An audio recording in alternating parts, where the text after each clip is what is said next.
창세기 말씀을 같이 이렇게 묵상하고 있는데 저는 우리 교회 성도님들이 그냥 교회만 왔다 갔다 하지 않고 형식적이고 종교적인 신앙에서 벗어나시기를 바랍니다.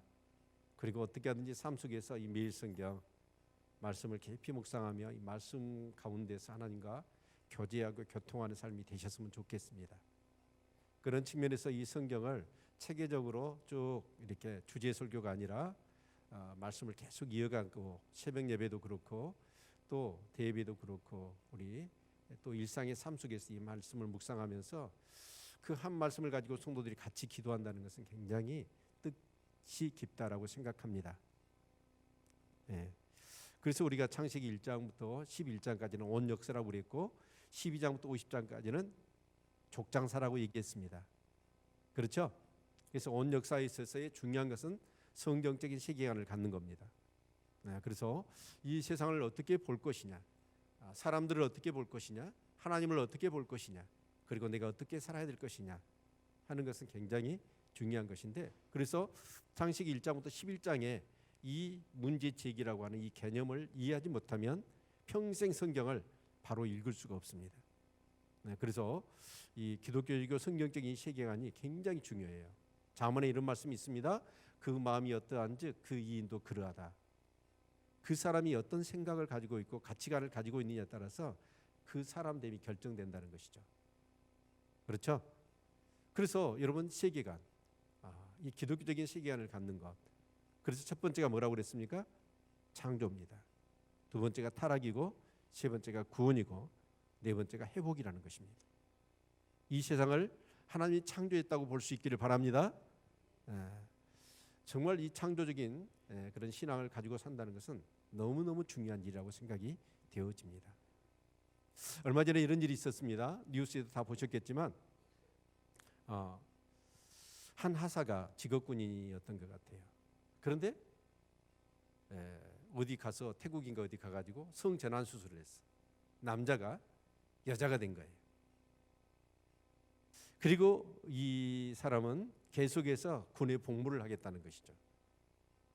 그러니까 자기는 지금 하나님 남자로 창조하셨는데 그게 싫어요. 여자가 되고 싶은 거예요. 그래서 여자로 수술을 했어요. 그래서 이 사람을 계속해서 군인으로서 복무를 할 것이냐, 전역을 시킬 것이냐라고 하는 것이 이제 국방부하고 군인권위원회하고 갈등이 막 일어나더라고요. 여러분 어땠으면 좋겠어요? 네? 제가 가만 생각해 봤어요. 자, 전에 남자였던 분이 이제 그럼 국방부에서 허락했어요. 이 사람을 그럼 이제 여군에 가서 근무를 해야 될 거 아니에요. 그럼 여군들하고 같이 막사에서 생활을 해야 되고 목욕탕도 같이 가야 될 텐데 그렇게 남자였던 사람이 여자가 돼가지고 여러분과 같이 생활하면 여러분 어쩔 것 같아서 여자분들은 싫어요? 예, 끔찍할 것 같아요. 근데 도대체 이런 생각을 하죠. 그 세계관의 부족이에요. 창조라고 하는 개념이 없는 거예요. 그러니까 마음대로 창조의 질서를 깨버리는 거예요. 그것이 엄청난 이 가치관의 혼돈과 이제 앞으로 이 사회는 그래서 많은 영화에서 그런 얘기를 합니다. 앞으로 이제 뭐 4차 산업혁명이 지나서 이제 이런 시대가 되어지고 한참 지나면 이제 더 이상의 한 몸, 그래서 성경은 얘기하잖아요. 내 살 중에 살이요 내 뼈 중에 뼈라 라고 하는 그런 개념이 없어져요. 한 여자가 한 남자, 그건 옳지 않아요. 그런 영화에서 보여주는 모습들이 뭐냐면 몸은 누구에게 예속된 게 아니라 마음껏 누구든지 골라서 그냥 탐닉하고 음미하고 즐길 수 있는 그런 세상이 되어져 버려요. 참 무서운 세상입니다. 여러분 하늘이 두 쪽 나는 한이 있더라도 분명한 이 성경적인 가치관과 세계관을 가지실 수 있기를 축원합니다. 그 사람이 창조하신 거예요. 나는 남자로 창조했어. 근데 그걸 부인하는 거예요. 그래서 정말 이 기독교적인 세계관을 갖는 것은 매우 중요한 거예요. 그래서 여러분이 진짜 성경을 많이 보시고 기도하신 우리 성도님들이 되시기를 축원합니다. 그래서 하나님이 이 세상을 창조하셨는데 이 창조한 심히 보시기에 좋았던 이 세상이 타락해 버렸어요. 그럼 타락한 이 세상을 하나님이 그만두시느냐? 아니에요. 하나님은 진짜 약속하신 하나님이죠. 신실하신 하나님이시죠. 그래서 이 세상을 다시 구원하셔요. 그래서 보내신 분이 예수 그리스도이십니다. 그래서 그 예수 그리스도를 믿고 우리를 제사함 받고 모든 저주에서 우리를 구원하시고 우리에게 영원한 생명을 주신 줄로 믿습니다. 그런데 우리가 구원되는 것으로 끝나지 않아요. 회복이 있습니다. 그래서 잃어버렸던 죄로 인하여 하나님의 형상, 잃어버린 영적인 권세, 그것을 다시 회복시켜 주시는 거예요.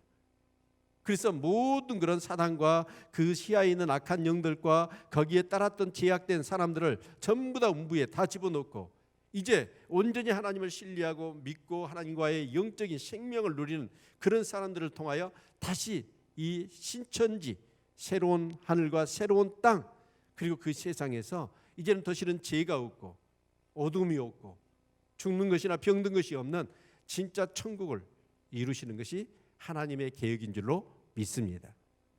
이런 분명한 가치관과 세계관을 가지고 우리가 살아야 돼요. 그래서 하나님께서는 이제 이 타락한 세상을 구원하시기 위해서 어떤 계획을 세우십니까? 한 사람을 택하셔요. 그 사람이 그 갈대아 우리의 우상이 득실거리는 그 땅에서 이 아브라함을 부르신 거예요. 그래서 12장부터 아브라함에게 복을 주십니다. 내가 너로 큰 민족을 주고 땅을 줄 것이고 너로 인하여 천하 만민이 복을 얻게 될 것이다 라고 하는 말씀을 주시면서 아브라함을 이끌어내시죠. 그런데 그 아브라함이 막 믿음이 좋았고 성령이 충만한 사람이었어요? 아니에요. 우리와 똑같은 사람이었어요. 그런데 하나님은 그 아브라함을 부르신 줄로 믿습니다. 그래서 12장부터 24장까지는 뭐냐면 아브라함을 믿음의 사람으로 부르셔서 믿음의 사람으로 훈련시켜 가는 과정이 24장까지 이어지고 있습니다. 그래서 아브라함은 그 갈대아 우리에서 부름을 받아서 그 말씀을 쫓는 삶을 샀어요. 그런데 말씀을 쫓아갔더니 그 가나안 땅에 기근이 생긴 거예요. 그래서 어디로 가버려요? 애굽으로 가버립니다. 그러니까 온전한 믿음의 사람이지 못한 거예요. 말씀을 따라갔지만 또 기근이 있으니까 세상을 가버려요. 왔다 갔다 하는 신앙. 그럼에도 불구하고 하나님은 아브라함을 포기하지 않습니다. 그래서 아브라함의 삶 가운데 깊이 개입하시고 간섭하셔서 상황 속에서 하나님을 경험하고 그래서 아브라함이 더 온전한 믿음의 사람이 되어지도록 하나님은 아브라함을 이끌으신 줄로 믿습니다. 근데 그 아브라함의 삶을 보니까 누구하고 똑같은가요? 나하고 똑같다. 나 똑같은 모습이에요. 나 같은 자를 하나님이 부르셔서 온전한 믿음으로 세워가시는 그 하나님의 열심, 그 하나님의 그 손길, 그 아브라함을 통해서 우리가 보라는 것이죠. 그래서 아브라함이 결국은 이제 가나안 땅에 다시 돌아옵니다. 큰 부자가 되게. 그리고 나서 그 아브라함에게 이렇게 세 사람이 찾아오잖아요. 그런데 그 아브라함이 정말 정성을 다해서 송아지까지 잡아가면 섬기더라고요. 그게 뭐냐면 또 믿음의 한 영역이에요. 하나님과 관계뿐만 아니라 믿음이 좋은 사람은 믿음의 사람은 어떻게 해야 돼요? 이웃과의 관계가 좋아야 돼요. 그렇죠? 그래서 이웃을 섬기는 모습으로 아브라함의 그런 신앙이 더 아름답게 성장해 갔음을 보여주는 것이죠. 그리고 나서 아마 그 하나님을 부지 중에 이렇게 잘 섬겼던지 하나님이 큰 비밀을 가르쳐 주셔요. 그게 뭐냐면 소돔과 고모라 땅에 대한 멸망의 소식이었습니다. 그런데 이것도 하나님의 의도가 있어요. 그게 뭐냐면 세상 사람들과 어떤 관계를 가져야 될 것도 중요하지만 이 불신, 하나님을 믿지 못하는 지약의 간영한 세상 가운데 아브라함 믿는 사람이 어떻게 섬기면서 살아야 되느냐 하는 것을 가르쳐 주시는 거예요. 그게 뭐냐면 바로 중보기도입니다. 그래서 아브라함은 소돔과 고모라 단지 거기에 롯이 살아서가 아니라 그 하나님이 멸망하시려고 하는 소돔과 고모라 땅을 바라보면서 아브라함은 그렇게 얘기를 해요. 아니 의인을 악인과 같이 멸망하시면 이건 하나님의 의도가 아니시잖아요. 그래서 그 땅에 50명의 의인이 있으면 어쩌시렵니까? 자신이 없었던지 45인 40, 30, 20, 10명의 의인이 있으면 어쩌시렵니까? 라고 그렇게 기도하는 것을 볼 수가 있습니다. 여러분 우리는 믿음의 사람으로서 어떻게 살아야 될까요? 이웃을 섬기고 베풀고 나누는 삶을 살아야 합니다. 그리고 세상에 믿지 않는 사람들을 향하여 아브라함처럼 중보하며 기도하는 삶을 살아야 될 줄로 믿습니다. 이것이 바로 믿음 생활이라는 것을 아브라함의 삶을 통해서 우리에게 보여주시는 거예요. 그렇죠? 자, 그런데 이제 문제는 롯입니다. 오늘 본문의 내용은. 근데 그 롯이 어느 곳에 있어요? 이 소돔, 멸망받을, 이제 곧 멸망이 임하는데 멸망받을 땅에 롯이 살고 있는 거예요. 네. 사람이요, 어디서 사느냐 하는 것은 굉장히 중요한 문제라고 봐요. 내가 어디서 사느냐. 저는 가만 생각해요. 북한 땅에 사는 사람들, 그 사람들은 어쩔까요? 그 북한 땅에 거기에는 문화가 있고 가치관이 있고 거기는 또 뭐죠? 주체 사상이 있어요. 그래가지고 그 문화나 가치관이나 그런 사상에 완전 영향을 받아요. 그래서 우리는 김일성이나 김정은이나 김정일이나 김정은이가 이 부자 3부자가 세십하면서 이 북한 사람들을 억압하고 자기주의를 빼앗아가며 굶주리고 주체 사상으로 무장해가지고 그 마치 그 김일성이가 하나님처럼 숭배하고 섬기도록 그렇게 하고 있다는 것을 알잖아요. 근데 그 북한 사람은 어때요? 그런 걸 몰라요. 그게 진짜인 줄 알아. 그래서 여러분 진짜 중요한 게 뭐냐면 우리가 어디서 사느냐라는 것은, 만약 미국에 산다면 어쩔까? 우리가 미국 사람들은 제가 가만 보니까 그 심심치 않게 터지는 총기 사건 있죠. 그것이 굉장히 불안할 것 같아. 누가 그냥 확 쏘트리면 총으로 막 다 쏴버리면 웬만한 사람 막 죽잖아요. 그런 문제가 심각할 것 같아. 우리나라 사는 사람은 어쩔까요? 우리나라 사람들의 뭔가 가치관이나 문화나 어떤 그런 영향을 우리는 어쩔 수 없이 받을 수밖에 없는 거예요. 자, 그런데 이 롯은 어디를 택했냐면 바로 소돔과 고모라라고 하는 소알 땅을 택한 거예요. 아브라함이 그랬잖아요. 롯의 목자하고 아브라함의 목자가 많아지니까 목초지는 한정돼 있고 살 수 없으니까 서로 싸우는 거예요. 그래서 아브라함이 롯에게 얘기해요. 네가 자면 내가 우하고 네가 오면 내가 자할 테니까 먼저 선택권을 롯에게 줍니다. 근데 롯은 어때요? 전에 그 애굽을 아브라함을 쫓아서 한번 따라갔어요. 그랬더니 그 애굽은 가나안하고는 너무너무 비교가 안 되는 문명이 발전돼 있고 풍요로운 곳이었어요. 그 인상이 얼마나 롯에게 강력했는지 몰라요. 그런데 이제 아브라함이 오니까 어쩔 수 없이 아브라함의 더부살이 하는 사람이 롯 아닙니까? 근데 롯이 아브라함 따라와서 그 가나안 땅에 사는데 물론 하나님이 복을 주셔가지고 뭐 육축이 많아졌어요. 그러긴 했지만 항상 그 불평이 있는 거예요. 그 가나안 땅, 척박한 땅이죠. 근데 아브라함이 선택권을 먼저 자기한테 주는 거예요. 항상 생각했던 게 뭐예요? 애굽. 그 문명이 발전하고 풍요로운 땅, 기름진 땅, 그 땅을 생각하는데 받은 땅이 있었어요. 그 땅이 어떤 곳이에요? 소알 땅이었어요. 그래서 그 소알 땅, 그런데 그 소알 땅은 어떤 곳이에요? 정말 겉으로 보기에는 물질이 풍요롭고 진짜 풍성한 땅이었지만 제약이 가능한 곳이었습니다. 그래서 내가 어떤 삶을 사느냐, 어떤 곳에서 발을 받고 사느냐라는 것은 그 선택은 무엇이 있어 갈리냐면 나의 가치관에 있어 갈리는 거예요. 그래서 롯은 가치관이 뭐냐면 제약이 가능하든 상관없어요. 이 롯은 뭐냐면 무조건 잘 먹고 잘 살면 되고 풍요로우면 되는 거예요. 그걸 선택한 거예요. 그런데 롯은 그 소알 땅에 살면서 어떻게 됐을까요? 어쩔 수 없어요. 그 소알 땅에 그런 제약된 세상에 물들어서 살아갈 수밖에 없었어요. 그래서 이 롯은 어때요? 하나님을 예배하거나 하나님의 말씀을 붙들고 기도하거나 하나님의 말씀을 따라서 살지 않았어요. 그 소돔 땅의 사람들처럼 오직 돈이 전부다라고 생각하면서 정말 세속적인 가치에 사로잡혀 살았던 것입니다. 그런데 그 아브라함에게 들렸던 두 천사가 이제 소돔을 멸망시키려고 그곳에 가는 거예요. 근데 이 롯이 이제 이렇게 해질 무렵에 그 성문에 앉아 있다라고 얘기하더라고. 그리고 나중에 그 소돔 사람들이 너희가 우리의 법관이 되려고 하느냐, 네가 우리 법관이 되려고 하느냐라는 그런 말씀을 종합해서 보면 아마 이 롯은요, 이 소돔 땅에 들어가가지고 굉장히 좀 출시를 했던 것 같아요. 성문에 앉아 있고 앉아 있는 사람 대부분 누구였어요? 재판장이나 장로들이었어요. 근데 법관이 되려 하느냐라는 말을 종합해서 볼 때 이 소돔 땅에 가서 롯은 굉장히 출세를 했고 아마 재판장이 되어 있었던 것 같아요. 출세했죠? 네. 그런데 낯선 나그네 두 사람이 오는 거예요. 그러자 이 롯은 달려나가서 그 사람들을 영접하고 자기 집에 묵게 하는 거예요. 아마 이것은 아브라함의 행위하고 우리가 대비를 해본다면 거의 유사한 모습이라고 생각이 되어집니다. 아마 중동 지역, 특히 그래도 이 롯은 어중간한 신앙이었지만 그래도 어느 정도의 진짜 하나님의 은혜를 받은 사람이에요. 그렇기 때문에 나그네를 어떻게 섬겨야 되는 걸 잘 알았던 것 같아요. 그래서 그 나그네를 자기 집으로 영접해 드리죠.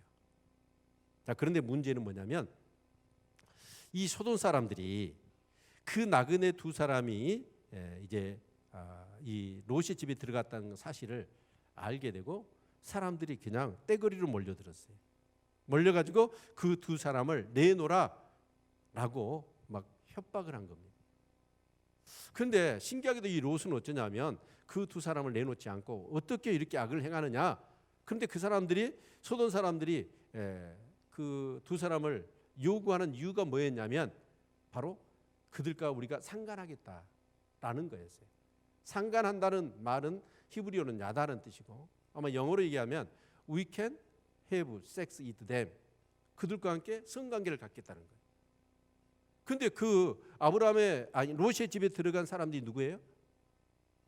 남자들이에요. 남자들인데 여러분 성관계를 갖겠다는 거예요. 그게 뭐예요? 동성인 거죠. 그러니까 여러분 그 소돔이라고 하는 도시의 한 단면만 보여준 거예요.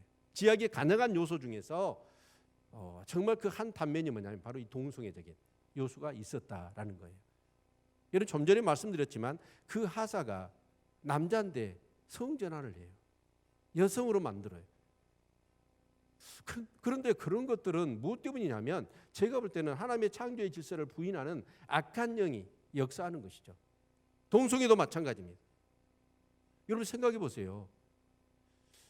그런데 이 롯이 그런 부분에 대해서 어떻게 대처를 하냐면 나한테 딸이 둘이 있다. 딸이 둘이 있으니까 딸을 내줄 테니까 이 두 사람은 요구하지 말아라. 대신에 내 딸들은 아무렇게 니네들 마음대로 해라 라고 내준 거예요. 여러분 그 부분에 대해서 어떻게 생각하세요? 딸들한테 아마 이 딸들은 정혼한 약혼한 상태였던 것 같아요. 그런데 그 딸들의 의사는 물어보지 않습니다. 그리고 그 딸들을 완전히 뭐 석복곡해 가지고 어떻게 하든지 상관없다. 니네들 마음대로 해라. 그러나 이 두 사람 내줄 수 없다라고 얘기해요. 이제 이런 부분도 우리가 한번 깊이 한번 생각해 봐야 돼요. 결국은 뭐냐면 이 롯은 바른 성경적인 사고나 그런 가치관을 갖지를 못한 거예요. 그래서 흔히 우리는 얘기합니다. 예수를 믿는다고 신앙생활을 한다고 하면서 악을 피하기 위해서 악으로 대처하는 그런 우를 범할 때가 참 많이 있습니다. 아무튼 여러분 이 소돔과 고모라라고 하는 이 성이 얼마나 타락했느냐 하는 그런 일면을 보여주는 것이 바로 이 동성애였습니다. 아니 그러면 롯이 두 딸을 내준다고 하니까 그 딸을 원치를 않아요. 기어이 그 남자 두 사람을 내돌라는 거예요. 여러분 진짜 우리 지금 성도님들이 기도해야 할 줄로 믿습니다. 그리고 우리 자녀들 또한 진짜 말씀과 믿음으로 바로 자랄 수 있도록 해야 합니다. 그렇지 않으면 사단이 우리 아이들한테 뭘 집어다 주냐면 잘못된 것을 가져다 주거든요. 제가요 롯의 신앙을 보면서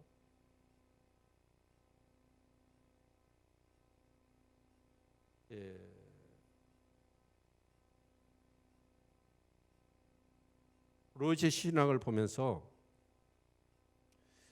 제가 한번 이 핸드폰에다가 저는 롯의 신앙을 어떻게 보냐면 양다리를 걸친 신앙이라고 봤거든요. 뭐라고요? 네, 양다리. 그럼 양다리가 뭐죠? 네, 하나님과 재물을 겸하여 섬기려는 거예요. 세상과 하나님 나라를 겸하여 섬기려고 그런 거죠. 여러분 보니까 이 양다리 걸친다는 것을 남녀 관계에 있어서 굉장히 많이 표현하더라고요. 그래서 요즘 처녀 총각들이 그런다며요. 양다리를 많이 걸친다며요. 네? 네, 근데 여러분 어른들도 결혼해가지고 처자식 있는데도 불구하고 양다리를 걸치는 경우들이 있어. 자기 부인이 있는데도 부인 나누고 가족이 있는데도 가족 나누고 다른 여자하고 사는 그런 경우도 많거든요. 근데 만약에 그런다면 어떻게 되겠어요? 그 가정이? 너무 불행하겠죠?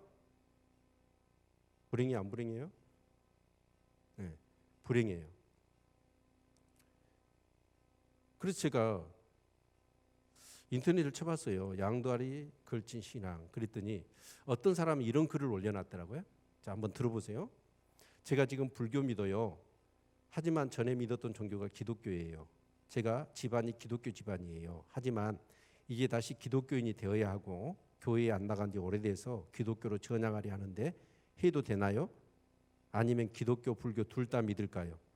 주님께 나가야 할 것 같아서요. 라는 질문을 인터넷에 올렸어요.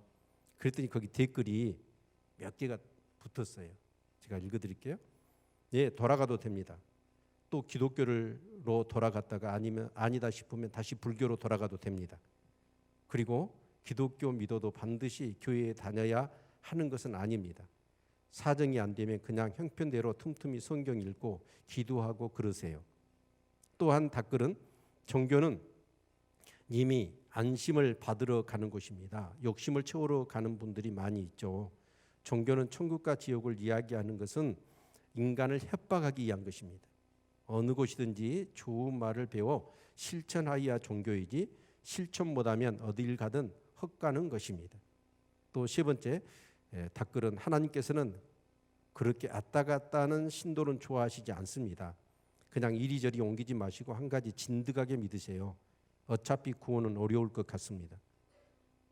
네 번째는 두 가지 모두 공부하시면서 내 길을 찾아보시길 바랍니다.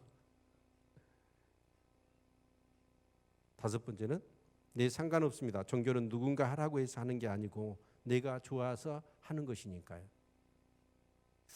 정답이 있어요, 없어요? 하나도 없어요. 여러분 한번 생각해 보셔야 돼요. 여러분이 삶을 살면서 이 정보가 많고 가치관이 혼란한 이 시대에 삽니다. 이런 혼란한 수없는 정보 속에서 어떻게 내가 분별해야 되느냐 라고 하는 그 기준이 뭐예요? 하나님이어야 됩니다. 하나님의 말씀이어야 됩니다. 그런데 대개가 우리 아이들이 그래요. 고민이 있어요. 문제가 있어요. 예를 든다면 얘들이 그래요. 공부는 하기 싫고 집에만 가면 엄마 아빠는 맨날 공부하라고 잔소리만 해요. 그럼 이 아이들이 선생님이나 부모님이나 하나님 앞에 가서 기도하면서 하나님께 물어야 될 텐데 우리 아이들은 누구한테 물을까요? 친구한테 가서 물어요. 야, 나 지금 심각해야 공부도 하기 싫고 집에 가면 맨날 엄마 아빠는 잔소리만 하고 그러니까 친구가 뭐라고 그러는지 아냐면 야, 너가 엄마 아빠 혼 좀 내줘. 너 이때 가출해. 그러는 거예요.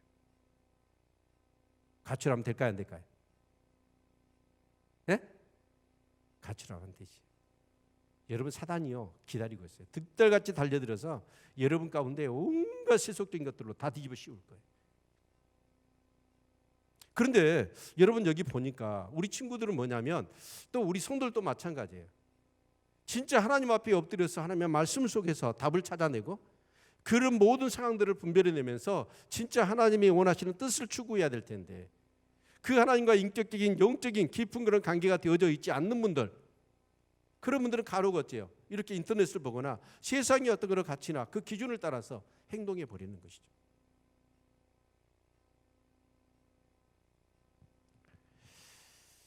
정말 이 세상은 그렇습니다. 하나님의 창조의 질서를 파괴해 버리죠. 그리고 하나님이 없는 인본주의, 인간이 그런 가장 중심이 되고 근본이 되어져 있는 삶을 살라고 얘기합니다. 그래서 네 하고 싶은 대로 해. 하나님이 어디가 있다고 그래. 그렇게 우리를 속삭이고 유혹하는 거예요. 진짜 저는 우리 성도님들이요. 하는 아들이 결혼한다고 돼가지고 남자를 자기 신부라고 데리고 오면 어쩔까 싶어요. 그런 끔찍한 일이 없기를 바랍니다. 아멘. 네. 그래서 바른 성경적인 가치관을 가지고 진짜 우리가 살아야 할 줄로 믿습니다. 그런데 이 동성애를 하겠다는 거예요. 그것도 집단으로.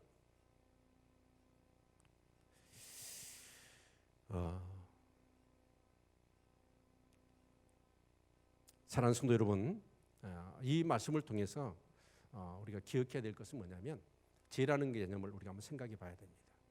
죄는 반드시 심판을 받습니다. 따라서 할까요? 죄는 반드시 심판을 받습니다. 여러분, 죄는요, 그냥 우리가 죄를 지었는데 죄가 그냥 이렇게 없어지거나 그냥 존재하는 게 아니에요. 그 죄는 반드시 심판을 받아요. 이것을 성경을 통해서 우리에게 가르쳐 주고 있는 겁니다. 아멘. 그리고 그 죄를 심판하시는 분은 누구예요? 하나님이십니다. 그리고 그 하나님은 그 세상을 심판하시면서 뭐냐면 그 분명한 하나님의 뜻을 우리에게 보여주고 계시는 거예요. 그게 바로 노아의 홍수 심판이었고 이 소돔과 고모라의 심판인 줄로 믿습니다. 그래서 우리는 뭐냐면 개인이 죄를 짓으면 개인이 심판을 받아요. 도시가 여러분 죄를 지었으면 도시가 심판을 받고, 나라가 죄를 지었으면 나라가 심판을 받고, 세상이 죄를 지었으면 세상이 심판을 받는 거예요. 저는 생각해 봅니다. 저 마야 문명이랄지 그 바벨론 제국이랄지 또 아틀란타가 이 대서양에 그 엄청난 문명을 자랑했던 나라가, 도시들이 그렇게 여러분 땅속에, 바닷속에, 물속에 그렇게 가라앉아 버리고 망해 버렸느냐는 거예요. 그것은 결코 하나님의 심판과 무관하지 않습니다. 죄는 반드시 심판을 받습니다. 아멘. 그래서 오늘 이 소돔과 고모라의 이 심판의 내용이 19장 전체에 이렇게 기록이 되어져 있습니다. 저는요 이렇게 상가집에 갈 때마다 그걸 떠올려요. 그 말씀을 히브리서 9장 27절인가요? 한 번 죽는 건 사람에게 정하신 것이요 그 후에는 심판이 있느니라. 아멘. 한 번 죽는 건 사람에게 정하신 겁니다. 누가 정하셨을까요? 하나님이 정하신 거예요. 그래서 여러분, 이 세상에 태어난 사람은 반드시 한 번은 죽습니다. 그걸 피해갈 수 없어요. 그러면 그것을 피해갈 수가 없듯이 심판이 있다는 것도 피해갈 수 없는 거예요. 아멘. 네. 말씀을 들으시길 바랍니다. 지금 기도 시간이 아닌데 두 사람이 눈을 감고 있어요. 무서운 심판 얘기를 하는데 정신이 버뜩 들어야지. 아멘. 그래서 제가 성지순례를 가봤더니 이 소돔 고모라 성이 있었던 곳이 어디냐면 사해입니다. 그 사이에 여러분 불과 유황불이 쏟아지니까 그게 폭탄이죠. 폭탄이 돼가지고 아마 그 소돔과 고모라 성을 완전히 잿더미로 만들어버린 거예요. 그리고 그곳에 깊은 웅덩이가 파졌고 그것이 바로 사해입니다. 그 심판이 얼마나 무서운가를 후대 사람들에게 보여주려고 하시는 것 같아요. 그래서 사해는 뭐냐면 그 바다가 여러분 생물체가 하나도 못 살아요. 그리고 이 컵 한 종이컵 하나에다가 그 물을 갖다가 마시잖아요. 사람이 죽어요. 그리고 그곳에 가서 이렇게 수영을 안 해도 누워 있으면 둥둥 떠다녀요. 그게 뭐냐면 죽음의 땅이 돼버린 거예요.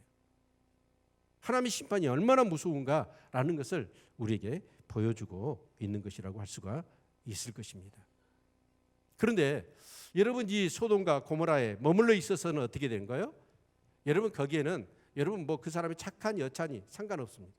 여러분, 성수대기가 무너져요. 삼풍백화점이 무너져요. 무너지면 그 안에 어떤 착하고 정말 이렇게 선하게 산 사람 상관하지 않습니다. 그게 무너지면 그 속에 있는 사람 다 죽어요. 그렇듯이 소돔과 이 고모라 땅에 여러분 정말 있으면 모두가 죽는 것이죠. 그래서 하나님께서는 그 두 사람, 바로 천사들이죠. 천사를 통해서 이 소돔을 멸망하시기 전에 그 롯의 가족을 하나님 그곳에서 구원해내시기를 원하셔요. 참 여기서 한 가지 우리가 깊은 교훈을 얻을 수 있는데 뭐냐면 아브라함의 기도입니다. 소돔과 고모라를 멸망시키겠다는 얘기를 들었을 때 아브라함은 기도하는 거예요. 자, 기도하는데 그 기도가 응답되지 않았습니다. 왜 그럴까요? 의인 10명이 있으라도 그 성을 멸하시겠습니까? 근데 멸해버린 거예요. 그러면 아브라함의 기도는 무의로 끝났을까요? 아니에요. 아브라함의 그 기도 때문에 누가 살아나요? 롯의 가정이 구원받은 줄로 믿습니다. 그래서 우리는 어떻게 해야 되냐면 내가 정말 이렇게 예수를 믿고 살아가면서도 내 가족 중에 예수를 믿지 않는 사람들이 있다면, 내 주위에 있는 예수를 믿지 않는 사람, 이 믿지 않는 세상을 향해서 우리는 뭘 해야 돼요? 끊임없이 기도해야 될 줄로 믿습니다. 그렇게 기도하면 하나님께서 강권적으로 역사하셔서 그 롯의 가족이 구원받듯이 그들을 구원하실 줄로 믿습니다. 아멘. 예. 자, 그런데 우리가요, 이 말씀을 통해서 우리가 보면 그 천사들이 가가지고 심판 얘기를 했잖아요. 그리고 그 소돔 사람들이 그 두 사람을 끌어내려고 할 때 그 천사들이 역사해가지고 온통이 어둠이 와버렸어요.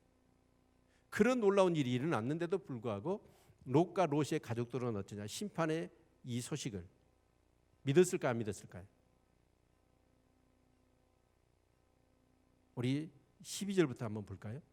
자, 19장 12절부터 같이 한번 읽겠습니다. 그 사람들이 롯에게 이르되 이 예에 내게 속한 자가 또 있느냐? 내 사이나 자녀나 송 중에 내게 속한 자들을 다 성 밖으로 이끌어내라. 그들에 대하여 부르짖음이 여호와 앞에 크므로 여호와께서 우리로 이곳을 멸하러 보내셨나니 우리가 멸하리라. 롯이 나가서 그 딸들과 종원한 사이들에게 고하여 이르되 여호와께서 이 성을 멸하실 터이니 너희는 일어나 이곳에서 떠나라 하되 그 사이들이 농담으로 여겼더라. 따라서 합시다. 농담으로 여겼더라.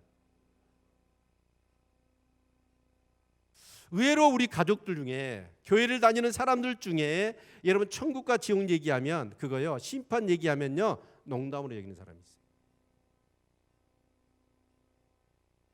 하나님 믿어요. 교회는 다녀요. 근데 천국이 어디 있냐는 거예요. 지옥이 어디 있고 심판이 어디 있냐는 거예요. 그걸 농담으로 여긴다는 거예요.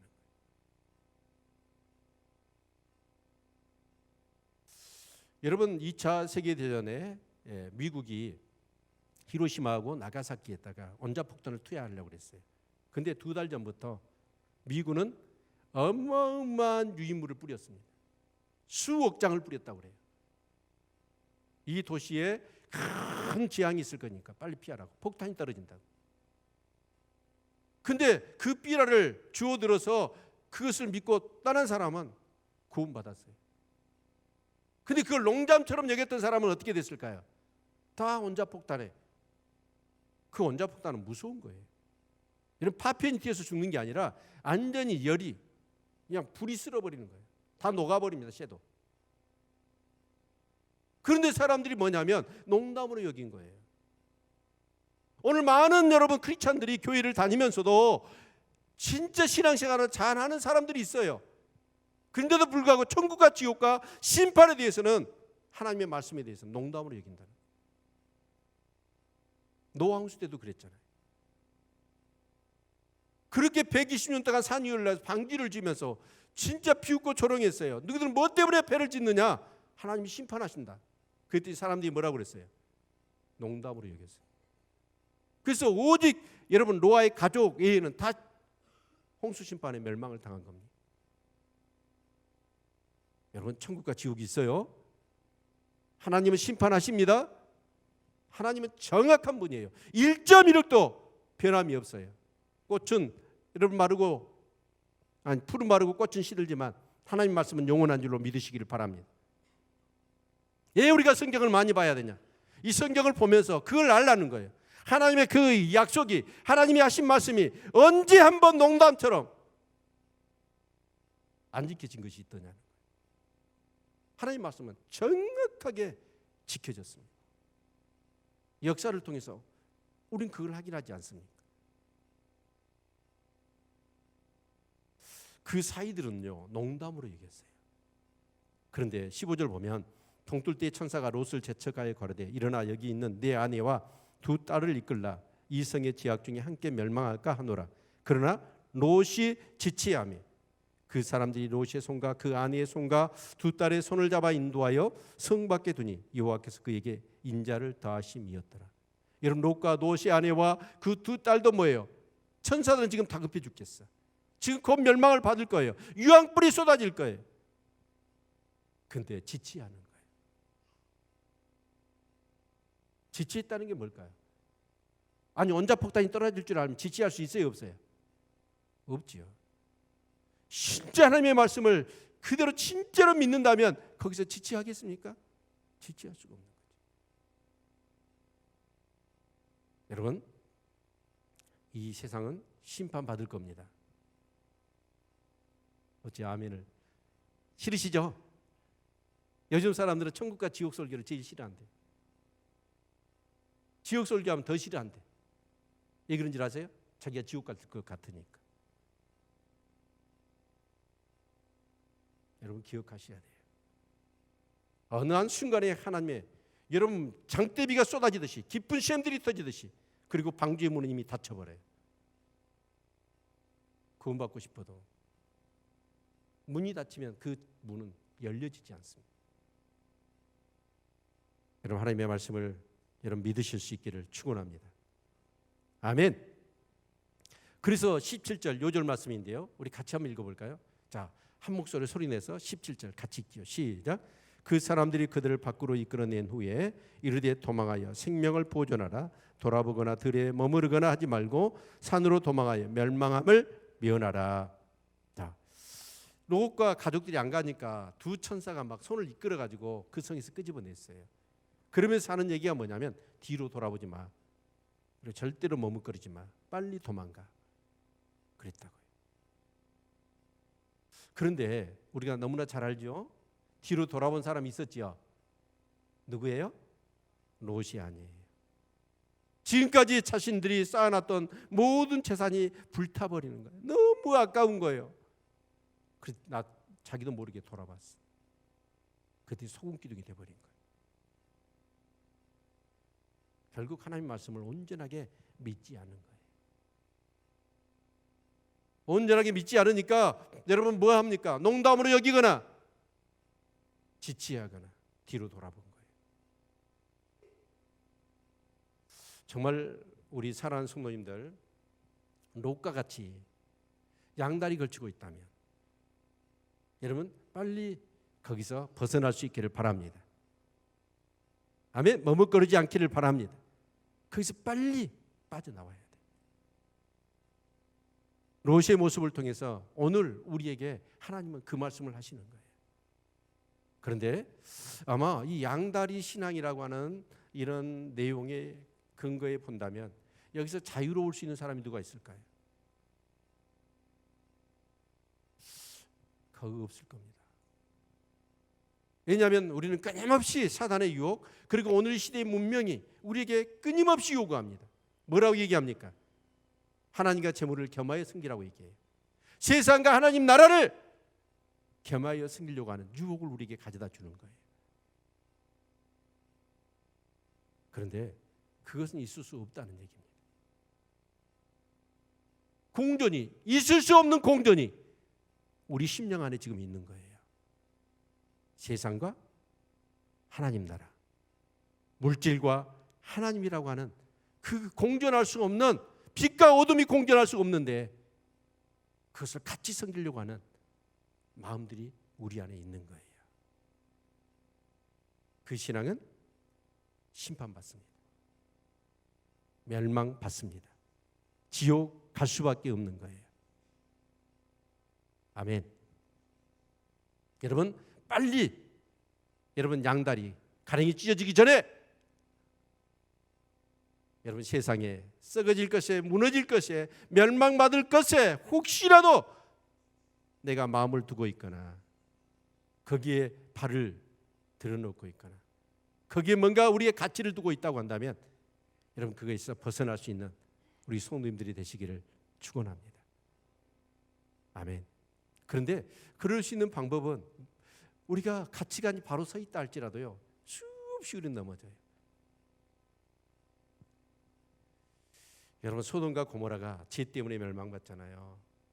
그러면 우리 하나님 믿는 사람 죄가 없나요? 여전히 죄를 짓고 살아요.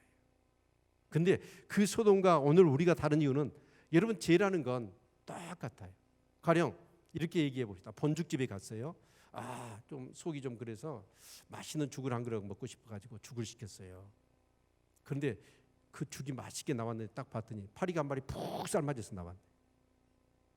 그러면 그것만 건져내고 맛있게 잡수시죠? 아니죠. 죽을 버리죠. 죄는요 이 세상은 그래요. 그 사람이 죄가 얼마나 크냐 적냐에 따라서 형량이 달라지지만 하나님 나라의 심판에서는 어째요? 큰 죄나 작은 죄나 죄가 있으면 다 지옥 가는 거예요. 소돔과 고모라 아무리 죄악이 가능했다고 합시다. 그래서 멸망받아요. 그러면 우리 하나님 믿는 사람은 죄가 없나요? 죄가 있어요. 근데 문제는 뭐예요? 우리는 하나님을 예배한다는 거예요. 예배가 뭘까요? 원래 예배의 태초는 구약의 제사입니다. 구약의 제사의 핵심은 뭐예요? 제사함입니다. 아멘. 그래서 흠없고 점 없는 양이 내 대신 제물이 되어서 죽어요. 그리고 그 피를 받아가지고 그 번제단 양쪽 귀퉁이에 뿔이 있어요. 뿔이 딱 바르는 거예요. 그 뿔은 뭐예요? 권세예요. 제사함의 권세. 이 예배가 진짜 우리가 드린 예배가 얼마나 소중하고 놀라운 것인지 몰라요. 그 죄로 멸망받아야 되고 심판받아야 함에도 불구하고 우리가 여전히 죄를 지어요. 그럼에도 불구하고 우리가 그 예수 그리스도의 십자가의 보혈을 의지하고 하나님 앞에 나와서 정말 내 죄를 진정으로 회개하며 여러분 기도하면 죄 사함을 받는 줄로 믿습니다. 그게 은혜죠. 여러분 오늘 예배 드리기 전에 혹시라도 여러분 지은 죄들 정말 하나님의 아픈 마음을 가지고 하나님 또 죄를 지어서 용서해 주세요. 정말 그렇게 기도하신 줄로 믿습니다. 이 예배가 얼마나 소중한지. 근데 여러분 롯은 그리고 그 소돔이라는 땅은 뭐냐면 여러분 정말 지하기에 간영한 것이에요. 거기는 예배가 없어요. 하나님의 임재가 없어요. 하나님의 긍휼과 은혜가 없어요. 그래서 멸망받는 거예요. 그래서 그것이 나오라는 거예요. 뭐 하는 곳으로? 아브라함처럼 항상 하나님을 예배하고 정말 하나님의 뜻을 구하며 정말 하나님 앞에 그렇게 온전한 삶을 살려고. 그런다고 아브라함이 여러분 정말 온전했습니까? 아니에요. 계속해서 연약해요. 그럼에도 불구하고 쓰러지고 넘어지고 또 죄악 가운데 뒹굴더라도 그 아브라함 믿음을 갖고 하나님을 늘 바라보는 거예요. 이것이 저와 여러분의 신앙생활인 줄로 믿습니다. 여러분 양다른 신앙은 있을 수 없는 겁니다. 기가 막힌 공전이에요. 우리 딴에는 공전, 하나님과 자문을 겸하여 섬기려고 하지만 그것은 있을 수 없다는 얘기입니다. 여러분 거기서 빨리 벗어나시고 더 하나님께 더 가까이 나아가는 그런 삶이 꼭 되실 수 있기를 주님의 이름으로 축원을 드립니다. 아멘. 기도할까요?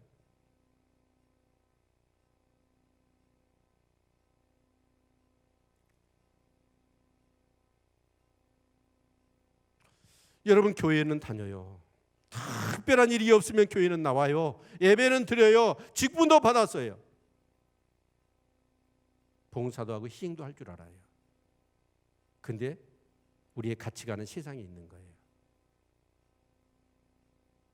그건 양다리 신앙이고 그것은 멸망받을 수밖에 없는 신앙입니다. 우리는 다른 거 구하지 않아야 돼요. 하나님만 구해야 합니다. 하나님의 은혜만 추구해야 합니다.